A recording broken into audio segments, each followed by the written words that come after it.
और दोस्तों ACC question के यूट्यूब क्लासेस में आपका स्वागत है। और दोस्तों हम लोग आज से सीटेट का गणित, पेडोलॉजी और उसके साथ साथ फैक्ट जो भी आपका पूरा सिलेबस है उसको हम लोग अध्ययन करना प्रारंभ करेंगे। थोड़ी सी जानकारी आपको, जैसे कि मैंने आपको EVS में बताया है कि 15 प्रश्न आपको फैक्ट वाले आएंगे NCERT किताबों से और 15 प्रश्न आपको आएगा आपका शिक्षा शास्त्र से यानी कि पेडोलॉजी से। सेम चीज आपका मैथ में भी है। मैथ में अगर आप देखें तो 15 प्रश्न आपको पूछा जाएगा पेडागोगी से, यानी कि जो कि आपका शिक्षा शास्त्र से संबंधित होगा। और 15 क्वेश्चन जो है वो कुछ कुछ सिलेबस में चीजें रखी गई हैं, जैसे कि पैटर्न हो गया, ज्यामिति हो गया, प्रतिशत हो गया। तो यहाँ से 15 प्रश्न आएंगे जो कि सिंपल होते हैं, बहुत कठिन नहीं होते। तो इन दोनों सेक्शन को हम बारी बारी से देखेंगे। पहले हम शुरुआत करेंगे पेडागोजी की, क्योंकि ये बहुत ही छोटा, कह लीजिए कि 5-6 वीडियो में पूरा का पूरा टॉपिक कवर हो जाएगा, उसको हम लोग कवर कर लेंगे। उसके पश्चात एक एक जो भी सिलेबस पॉइंट दिया है सबको हम कवर करेंगे। तो चलिए समझते हैं। देखिए, हम लोग आज शुरुआत करेंगे गणित शिक्षा शास्त्र की। बात को ध्यान समझिएगा। 15 प्रश्न आपको यहां से देखने को मिलेंगे। कितने प्रश्न? 15। और सिलेबस अगर आप देखें तो इसको अगर आप 15 पेज भी नहीं है, हमें बिना मतलब की चीजें नहीं पढ़नी है। इसका जो पेडागोजी का सेक्शन है 15 पेज भी नहीं है। अगर आप समझने पे जाएंगे तो मुश्किल से मुश्किल 5 पेज में, पन्ना नहीं, 4-5 पेज में पूरा पेडागोजी खत्म हो जाएगा। जहां जहां से क्वेश्चन घुमा फिरा के पूछता है सब आपका कवर अप हो जाएगा। और कुछ क्वेश्चन तो ऐसे होते हैं जो आप बाल विकास पढ़े रहेंगे या किसी भी पेडागोजी पढ़े रहेंगे, यहाँ पे कवर हो जाएगा। तो मुख्य रूप से इसका जो शिक्षा शास्त्र है उस पर हम फोकस करते हैं। जो जो बिंदु जहां जहां से क्वेश्चन बार बार एग्जाम में पूछा गया उसको हम कवर करते हैं। आप भी इसको एनालाइज कीजिएगा, पढ़िएगा। अगर कुछ कमी दिखेगी जरूर कमेंट बॉक्स में कीजिएगा, उसको हम बेहतर करने का प्रयास करेंगे। तो चलिए शुरू करते हैं गणित पेडोलॉजी या गणित शिक्षा शास्त्र सीटेट 2026 के लिए प्राथमिक स्तर पर। देखिए, अपर भी काम करेगा। अब बात शुरुआत करते हैं गणित की हम। देखिए, सिंपल सी बात है, गणित से आप सब कोई अनभिज्ञ नहीं है, हम सब जानते हैं गणित क्या है। इस संदर्भ में जाए तो प्राथमिक स्तर पे जब गणित को रखा जा रहा था या रखा गया तो ये कहा गया यार गणित को किस आधार पर रखा जाए। सीटेट में जब ये पॉइंट सम्मिलित किया गया तो कुछ महत्वपूर्ण बिंदुओं के बारे में बताया गया कि गणित होती कैसी है या गणित होता क्या है। हमारे सिलेबस में पहला ही पॉइंट है गणित का स्वभाव। तो चलिए हम शुरू करते हैं, गणित के बारे में जानने का प्रयास करते हैं। देखिए, गणित की प्रकृति यानी कि गणित होता कैसा है ये समझते हैं। और यहां से क्वेश्चन आपको भर भर के पूछा गया है। ठीक है, पहली बात इसमें यह कही गई, पहला जो महत्वपूर्ण बिंदु यह कहा गया कि गणित इंटीग्रेटेड है। इंटीग्रेटेड मतलब होता है एकीकृत। गणित इंटीग्रेटेड होती है, गणित इंटीग्रेटेड होती है। अब इसका क्या मतलब समझिएगा जरा ध्यान से। इसमें यह बातें कही कि देखो, गणित, हमने शब्द बोल दिया गणित, तो उसका मतलब गणित में समझिए, गणित में अंक गणित है, गणित में बीज गणित है, गणित में रेखा गणित है, गणित में ज्यामिति है, गणित में दिशाओं का ज्ञान है, गणित में समय का ज्ञान है, गणित में कैलेंडर है, गणित में इतिहास की महत्वपूर्ण घटनाओं की तिथि है, गणित में भूगोल की बहुत सारी संख्याओं की गणना है, गणित में विज्ञान के तथ्य हैं, गणित में पर्यावरण के तथ्य हैं। तो गणित केवल गणित नहीं है, गणित एक ऐसा विषय है जो सभी विषयों का समावेशन है या सभी विषयों के छोटे छोटे तथ्य इसमें सम्मिलित होते हैं। तो गणित क्या होती है? इंटीग्रेटेड होती है। ठीक है, ये पॉइंट आपका क्लियर हुआ। गणित क्या होता है? इंटीग्रेटेड होता है। आपसे पूछता है क्वेश्चन, आप आराम से लगा सकते हैं। जैसे कि मैंने आपको क्या बताया, गणित क्या होता है? अंक गणित प्लस बीज गणित प्लस रेखा गणित और प्लस, देखिए इसमें आप जोड़ते जाइए, इतिहास प्लस विज्ञान, इन सब का क्या है? ये समावेशन है। ठीक है, तो गणित की पहली प्रकृति तो यही है कि यह एकीकृत होता है या इंटीग्रेटेड होता है। क्लियर? दूसरी बात करें, देखिए गणित तार्किक होती है। अब इस चीज को जरा समझिएगा, कि गणित तार्किक होती है। देखिए, गणित में कल्पनाओं का कोई स्थान नहीं है। गणित में आप कह लीजिए कि उलझन का कोई स्थान नहीं है। गणित बिल्कुल लॉजिकल होता है, तार्किक, कि ऐसा इसलिए हुआ है। ठीक है, गणित में जो भी सूत्र है, जो भी फॉर्मूले हैं, वो किसी न किसी नियम को फॉलो करते हैं और वो रीजनेबल होते हैं। जैसे अगर आप कोई त्रिभुज का क्षेत्रफल का सूत्र है तो आप उसे किसी अन्य से नहीं लगा सकते। क्यों? क्योंकि उसका तर्क ये है कि त्रिभुज के क्षेत्रफल के लिए त्रिभुज का ही सूत्र अप्लाई होगा। ठीक है, तो गणित क्या होता है? बिल्कुल तार्किक होता है। क्या होता है? तार्किक। या गणित हमारा जो विषय है वो तर्क पे आधारित है। ठीक है, इसमें तर्क के आधार पे हम चीजों को समझते हैं और तर्क के आधार पे ही हम चीजों को उसमें समझाते हैं। क्लियर? आगे देखिए, अगला है गणित की संकल्पनाएं। अभी इसको जरा समझिएगा।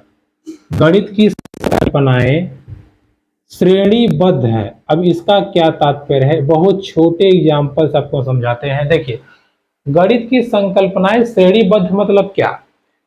जैसे देखिए, बगैर गिनती जाने आप जोड़ घटाना नहीं सीख पाएंगे और बगैर जोड़ घटाना सीखे आप गुणा भाग नहीं सीख पाएंगे। तो कहने का तात्पर्य यह है, जो गणित की संकल्पनाएं हैं, 4 संकल्पनाएं हैं, जोड़ घटाना गुणा भाग, इन चारों को हम एक श्रेणी से ही सीख पाते हैं। ऐसा नहीं है कि हम डायरेक्ट भाग सीख जाएंगे, डायरेक्ट गुणा सीख जाएंगे, ऐसा बिल्कुल नहीं है। पहले हम जोड़ सीखेंगे, फिर घटाना सीखेंगे, फिर गुणा सीखेंगे, फिर भाग सीखेंगे। कहने का तात्पर्य यह है, गणित की जो चारों संकल्पनाएं हैं बिल्कुल श्रेणीबद्ध है। ठीक है, क्या है? श्रेणीबद्ध है। इस चीज को आप ध्यान रखे रहिएगा। ठीक है, आगे बढ़ते हैं। अगला पॉइंट है, गणित की संकल्पनाएं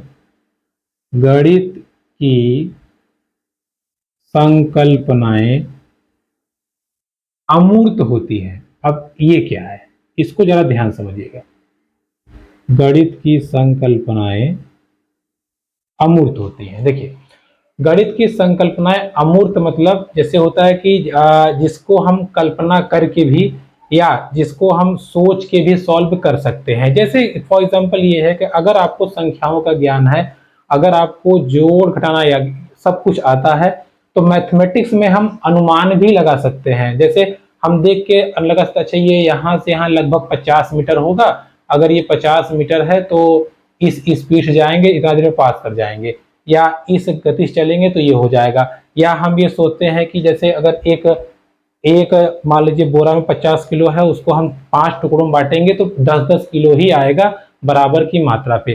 तो कहने का मतलब ये है, इसकी संकल्पनाएं अमूर्त होती हैं। अमूर्त मतलब कहने का अर्थ ये है कि बगैर वस्तुओं को देखे या बगैर चीजों को सामने होते हुए हम उनकी कल्पना कर लें या उन तथ्यों पे अपने विचार विमर्श रख सकें। ठीक है, तो गणित की संकल्पनाएं क्या होती हैं? अमूर्त होती हैं। इस चीज को आप थोड़ा सा ध्यान रखिएगा। ठीक है, गणित की संकल्पनाएं क्या होती हैं? अमूर्त होती हैं। ठीक है, आगे बात करते हैं। देखिए, अगली बात है कि गणित की अपनी खुद की भाषा होती है। गणित की भाषा होती है, खुद की गणित की भाषा होती है। जैसे हमने कहा कि दो और दो को जोड़िए, तो क्या आप ऐसे लिख के कहेंगे कि 4 है? ठीक है, या हमने कहा कि 2 और 3 को जोड़िए, तो क्या आप ऐसे लिख देंगे ये सही माना जाएगा?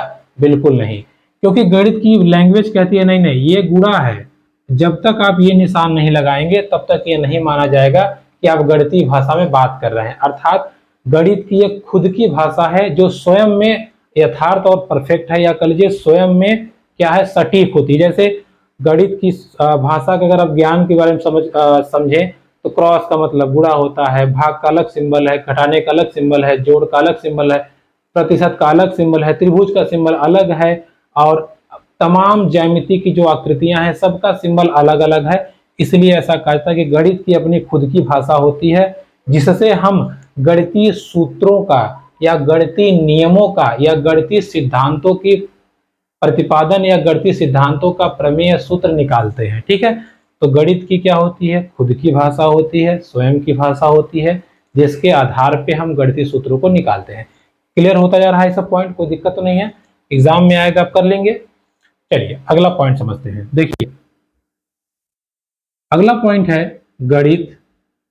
ध्यान समझिएगा, स्थान, समय, दिशा, मापन, गणना इत्यादि या आदि, इन सब के लिए उपयोगी है। जैसे गणित दो स्थानों के बीच की कितनी दूरी है, कैसे जाना है, किस डायरेक्शन में जाना है, किस एंगल पे मुड़ना है, कि गाड़ी किस गति से जाएगी, कितने समय में पहुंच जाएंगे, या हम गणना की बात करें कितने लोग हैं इस क्लास में या इस परिवेश में, इस गांव में, इस जिले में कितने लोग रहते हैं, कितने पुरुष हैं, कितने महिलाएं हैं, कितने बच्चे हैं, कितने बूढ़े हैं, तमाम प्रकार की चाहे गणना हो, चाहे स्थानों के बीच की दूरी हो, चाहे समय हो, दिशाओं का ज्ञान हो, मापन हो, इन सब में गणित का प्रयोग करते हैं हम। तो गणित एक व्यापक विषय है, या कह लीजिए गणित हमारे जीवन में एक महत्वपूर्ण स्थान रखता है। ठीक है, क्लियर हुआ?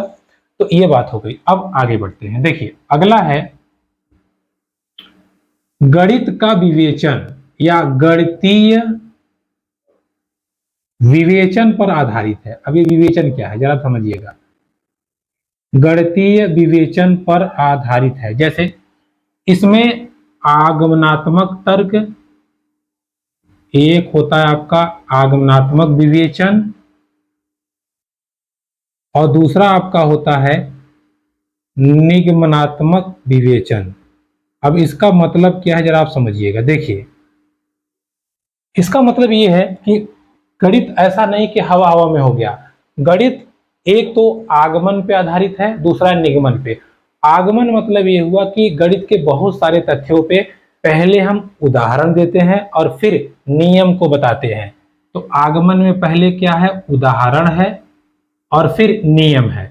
वही निगमन की बात करें तो पहले नियम है और फिर उदाहरण है। ठीक है, तो गणित के बहुत सारे तथ्य ऐसे हैं जिसमें हम पहले उदाहरण देते हैं, फिर नियम या सिद्धांत को बताते हैं। वो हुआ आगमन तर्क या आगमन विवेचन। वही अगर निगमन विवेचन की बात करें तो पहले हम नियम बताते हैं और उसके पश्चात हम फॉर्मूला या सूत्र को उदाहरण रूप में समझाते हैं। तो इसका जो राइट आंसर या आप कह लीजिए कि राइट टर्म होगा, गणितीय विवेचन को हम आगमन और निगमनात्मक विवेचन के आधार पर लेते हैं। ठीक है, कोई दिक्कत इसमें? तो अब आप देखिए गणित के जितने सारे पॉइंट्स आए हैं वो सब पॉइंट्स कितने इंपॉर्टेंट हैं और कितने जरूरी है। लास्ट पॉइंट ये है कि गणित सटीक, और ध्यान दीजिएगा, गणित सटीक यानी कि एकदम परफेक्ट और व्यवस्थित होता है। अर्थात 2 + 2 4 ही होगा, 8 नहीं हो सकता। 10 का गुणा 5 बार करेंगे तो 50 ही आएगा, 51 नहीं आएगा। गणित में या तो सही या तो गलत होता है। ऐसा नहीं है कि आधा सही आधा गलत या 99% सही 1% गलत, ऐसा कुछ नहीं है। गणित बिल्कुल सटीक और व्यवस्थित होता है। तो ये कुछ प्रॉपर्टीज हैं गणित की प्रकृति के बारे में, एग्जाम में पूछा गया है, तो आप ध्यान दीजिएगा। गणित की खुद की भाषा होती है, ये मैंने आपको बताया। अब जरा एक बार फिर से आप रिवीजन कर लीजिए। देखिए गणित की प्रकृति के विषय में मैंने आपको बताया। सबसे पहले गणित इंटीग्रेटेड यानी कि एकीकृत है, अर्थात गणित में अंक गणित, बीज गणित, रेखा गणित, इतिहास, भूगोल, सामाजिक विज्ञान, फिजिक्स, केमिस्ट्री सभी का समावेशन है, इसलिए इंटीग्रेटेड है। दूसरी बात, गणित तार्किक होता है। गणित के सभी तथ्य लॉजिकल हैं, तर्कों पर आधारित है, इनमें कल्पनाओं का कोई स्थान नहीं है। तीसरा मैंने आपको बताया कि गणित की जो संकल्पनाएं हैं बिल्कुल श्रेणीबद्ध हैं, जोड़, घटाना, गुणा, भाग। जैसे कि आप बगैर जोड़ घटाना सीखे गुणा भाग नहीं सीख सकते, आप बिल्कुल क्रम से चलेंगे तभी सीख सकते हैं। गणित की संकल्पनाएं ये सभी जो है वो अमूर्त होती हैं, अर्थात इनको हम कल्पनाओं द्वारा भी सॉल्व कर सकते हैं। फिर आपका है गणित की खुद की भाषा होती है, जैसे कि गणित में अगर प्लस लिखा है तो आप गुणा नहीं कर सकते, गुणा लिखा है तो प्लस नहीं कर सकते। अगर आप देखें तो अगर ऐसे चित्र बना है तो आप इसको आयत नहीं कहेंगे, इसको आप त्रिभुज ही कहेंगे, क्योंकि इसकी खुद की भाषा होती है। ठीक है, गणित में स्थान हो गया, मापन हो गया, समय हो गया, इन सब के मापन में भी महत्वपूर्ण योगदान गणित का होता है। और एक जरूरी चीज, गणित का जो विवेचन है या जो गणित की जो विवेचना की जाती है वो दो चीजों पे, एक आगमन एक निगमन। आगमन में पहले उदाहरण फिर नियम, निगमन में पहले नियम फिर उदाहरण। ठीक है, ये बात हो गई गणित के प्रकृति के बारे में या गणित के विषय के बारे में। ये हमारा पहला टॉपिक यहाँ पे क्लियर हो जाता है। देखिए अब हम आगे बढ़ते हैं।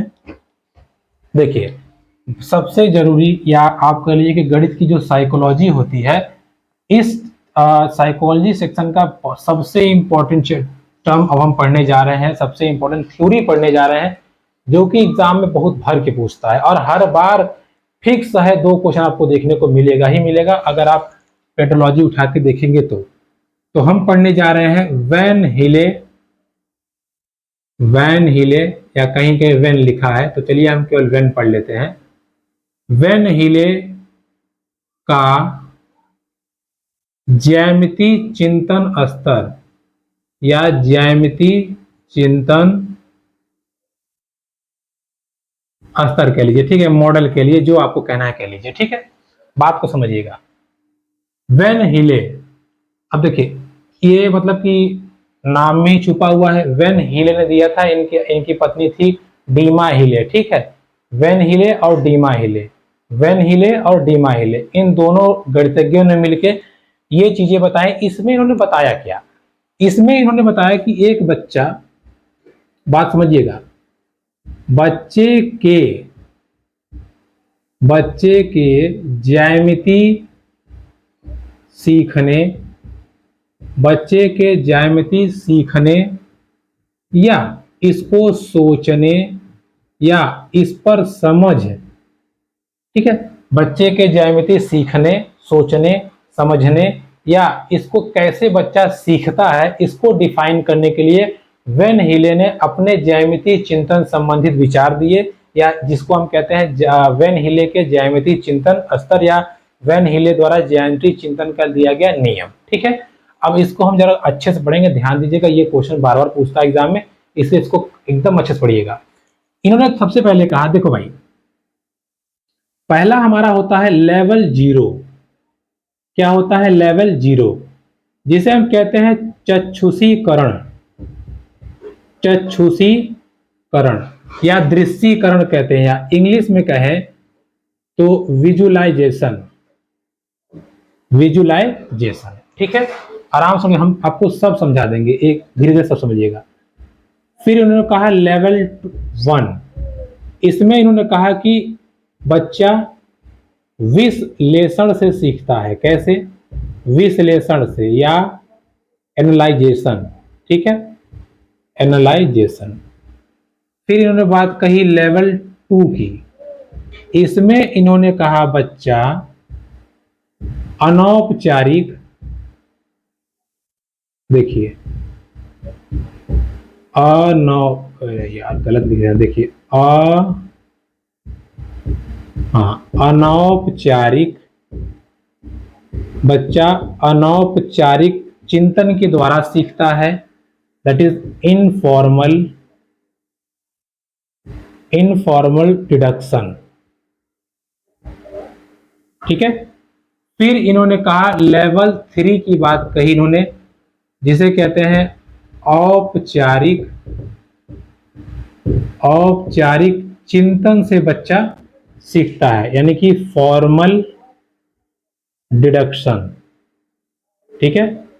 और आखिरी इन्होंने कहा था लेवल 4, यानी कि दृढ़ता, बच्चा दृढ़ता से सीखता है, यानी कि रेजर, ठीक है। अब देखिए, वैन हिले ने ज्यामिति, एक छोटा बच्चा ज्यामिति को कैसे समझता है उसको डिफाइन करने के लिए इन्होंने 5 लेवल बताए थे, लेकिन शुरुआत इन्होंने किया था 0 लेवल से। तो level 0, level 1, level 2, level 3, level 4, स्तर 1, स्तर 2, स्तर 3, स्तर 4, ठीक है, और स्तर 5। लेकिन इसमें स्तर 0, स्तर 1, स्तर 2, स्तर 3, स्तर 4 है, ठीक है। टोटल 5 से ध्यान रखिएगा, लेकिन 0 से स्टार्ट है इसलिए 4 तक गया है। अब इसको हम समझते इसमें था क्या एक्चुअल में। देखिए एकदम ध्यान समझिएगा, एक बार में याद हो जाएगा। पहला चक्षुषीकरण, इसमें इन्होंने बताया कि बच्चा ज्यामिति को देख कर सीखता है, बस सीधा सीधा। बच्चा हर एक ज्यामिति को, हर एक आकृति को, हर एक संरचना को केवल देखकर समझ पाता है या केवल देखकर ही सीखता है, अदरवाइज उसे कुछ पता नहीं होता। जैसे अगर हम बच्चे को कहेंगे बेटा ये कैसे दिख रहा है, तो वो त्रिभुज नहीं बता पाएगा, वो कह देगा सर समोसा जैसा दिख रहा है। कैसा? समोसा जैसा। या आप कह देंगे बेटा जरा बताओ तो इसमें आप हमको ये बताओ कि आप जो घर पे रोटी खाते हो इसमें से कौन है, तो पट से बता देगा सर ये है। ठीक है, अर्थात जब बच्चा केवल चित्रों को देख करके ही, जब बच्चा चित्रों को देख कर, चक्षुषीकरण मतलब यही है, चित्रों को देख कर चीजों को समझे या आकृतियों को समझे या ज्यामिति को समझे, तो उस लेवल को हम कहते हैं जीरो लेवल। और इसमें बच्चा आकृतियों को सजीव वस्तुओं से, जिनको वो देखा रहता है, उससे रिलेट करके चीजों को सीखता है। क्लियर हुआ। दूसरी बात, विश्लेषण। इसमें बच्चा ज्यामिति को गुणों के आधार पर सीखता है, गुणों के आधार पर सीखता है। जैसे बच्चा समझेगा कि त्रिभुज है तो त्रिभुज में 3 भुजाएं होंगी, 3 कोने होंगे। चतुर्भुज है तो 4 भुजाएं होंगी, 4 कोने होंगे।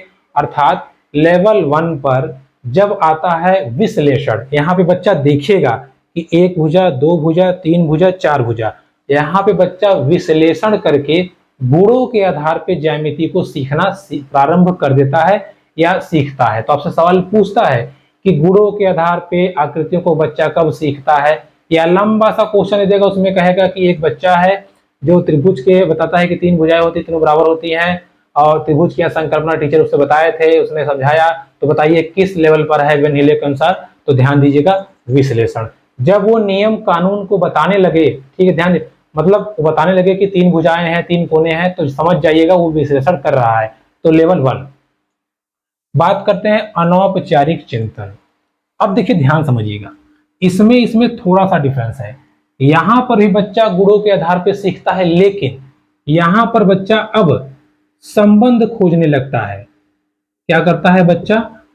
चित्रों के बीच, ज्यामितियों के बीच बच्चा संबंध को निकालने लगता है, या संबंध को खोजने लगता है, या संबंध को रिलेट करने लगता है। तो उसको हम कहते हैं अनौपचारिक चिंतन। जैसे फॉर एग्जांपल, बच्चा कहता है ये वर्ग है, कहता है ये वर्ग है, 4 भुजाएं हैं, 4 भुजाएं हैं, वर्ग है।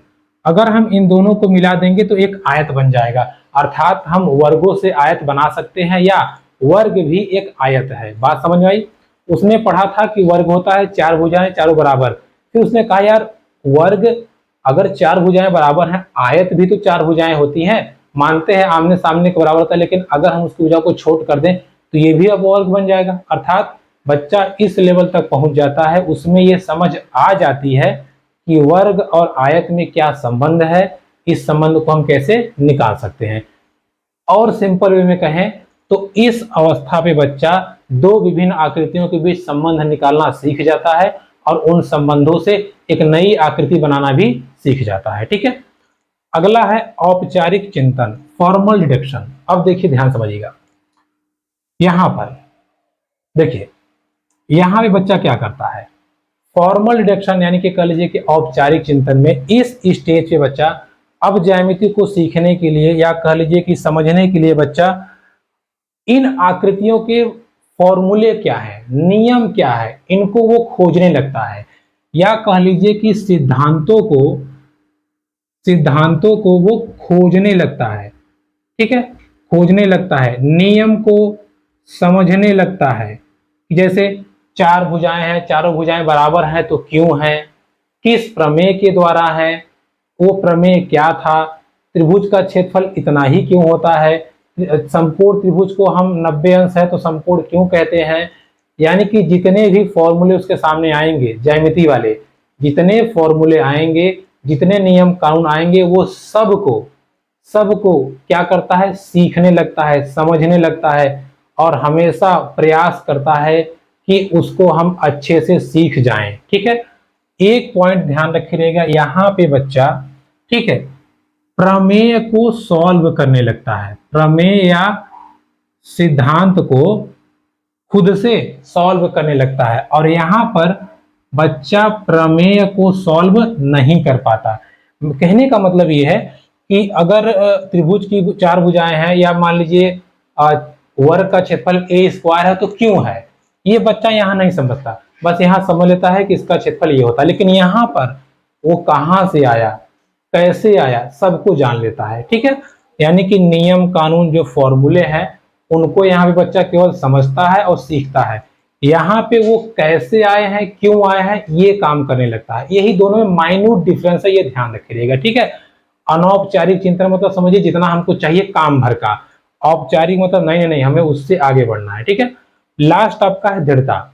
अब यहाँ पे बच्चा जो भी सिद्धांत बने हैं, जो भी प्रमेय बने हैं, उनको वो स्वयं से बनाने का प्रयास करता है, या कह लीजिए अपना खुद का नियम लाने का प्रयास करता है, खुद का सिद्धांत बनाने का प्रयास करने लगता है। क्लियर हुई बातें? ओके हो गया। अब देखिए पूरी क्लास समझाने के पश्चात वेन हिले के सिद्धांत को एक बार हम रिवाइज करा देते हैं, ताकि बहुत जरूरी है, ध्यान दीजिए एग्जाम बहुत पूछता है। चलिए एक सरल भाषा में इसको हम समझते हैं। देखिए वेन हिले ने ज्यामिति को समझने के लिए बताया कि एक छोटा बच्चा कैसे ज्यामिति को समझता है, उसके विभिन्न स्तरों पे हम चर्चा कर लेते हैं, विभिन्न लेवल पे चर्चा कर लेते हैं। पहला लेवल जीरो। लेवल जीरो पे बच्चा केवल चीजों को देख करके सीखता है, जैसे त्रिभुज देखेगा समोसा समझेगा, रोटी देखेगा तो वर्ग आपका वृत्त समझेगा। तो ये हुआ आपका लेवल जीरो, जब बच्चा केवल देख के सीखता है। लेवल वन पे बच्चा विश्लेषण। विश्लेषण मतलब त्रिभुज में 3 भुजाएं होती हैं, वर्ग में 4 भुजाएं होती हैं, गोला ऐसे होता है, वृत्त ऐसे होता है। तो अब बच्चा एनालाइज करके विश्लेषण करके चीजों को सीखेगा, ठीक है, खुद से करके सीखने लगता है। तो ये हुआ विश्लेषण लेवल वन। लेवल टू है आपका अनौपचारिक चिंतन। यहाँ पे बच्चा नियम कानून जितने सूत्र वूत्र होते हैं सबको जान जाता है, उससे वो सवालों को सॉल्व करता है और उनसे आयत में, त्रिभुज में या विभिन्न आकृतियों में संबंध जानने का प्रयास करता है या संबंध जान जाता है। लेकिन नियम कानून कहां से आए, कैसे आए, इन पे वो समझ नहीं बना पाता।